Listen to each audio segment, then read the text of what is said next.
Bienvenue sur ma critique podcast de Divorce Club. Après nous avoir captivés dans une satire sur le rap, dans Fatal, et après nous avoir fait délirer avec Vive la France, Michael Youn nous épate une nouvelle fois avec Divorce Club.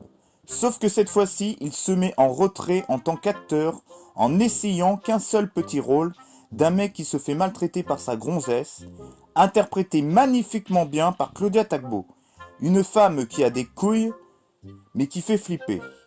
Parler du divorce a été fait maintes fois dans le cinéma, mais quand tu mets au centre de l'intrigue le plus célèbre prof de sport du cinéma, je parle bien sûr d'Arnaud Ducré, qui était aussi présent dans Les Deux Tuches, qui de surcroît joue le rôle d'un mec fraîchement divorcé à cause de sa femme qui se fait sauter par son patron, le rendant dépressif et malheureux, mais qui va se relever grâce à un ancien pote qui l'invite gentiment dans sa villa, où pute, luxe et alcool est au rendez-vous, avec au fil de l'intrigue, d'autres divorcés qui va se greffer dans tout ce bourbier, qui en plus est géré par François de Maison, qui joue le rôle d'un divorcé refoulé, bourré de fric.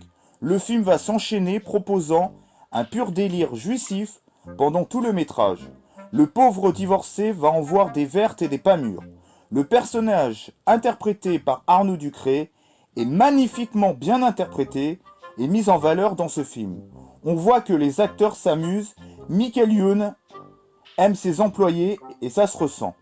Il y a peut-être 2 ou 3 petites choses à revoir comme 1 ou 2 scènes moyennes, par exemple.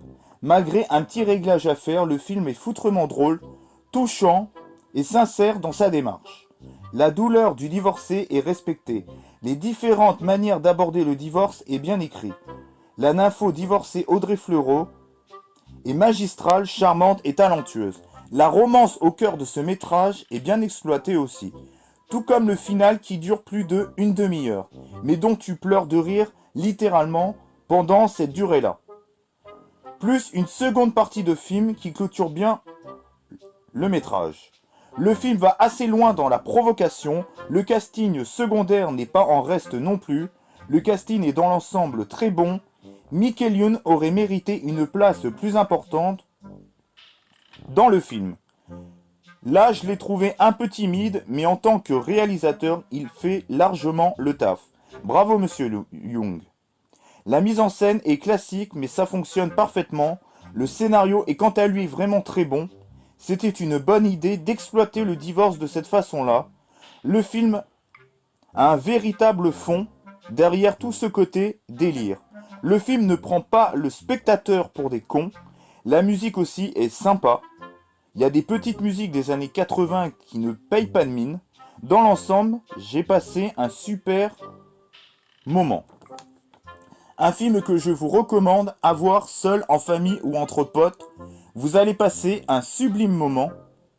Certains vous diront que ce film est le bas-fond du cinéma français. Laissons les gens connards parler, ne leur donnons pas plus d'importance. Allez voir le film et faites-vous votre propre avis. J'espère que cette critique podcast sur le film Divorce Club, réalisé par Michael Youn, vous aura plu. Ciao, c'était Christophe VG Geek, bye bye. Dois-je voir le film ? La question a été vite répondue. Bisous. Ma note, je mets la note géniale. Et pensez à vous inscrire sur le site Captain Watch pour voir toutes mes nouvelles critiques de films et de séries.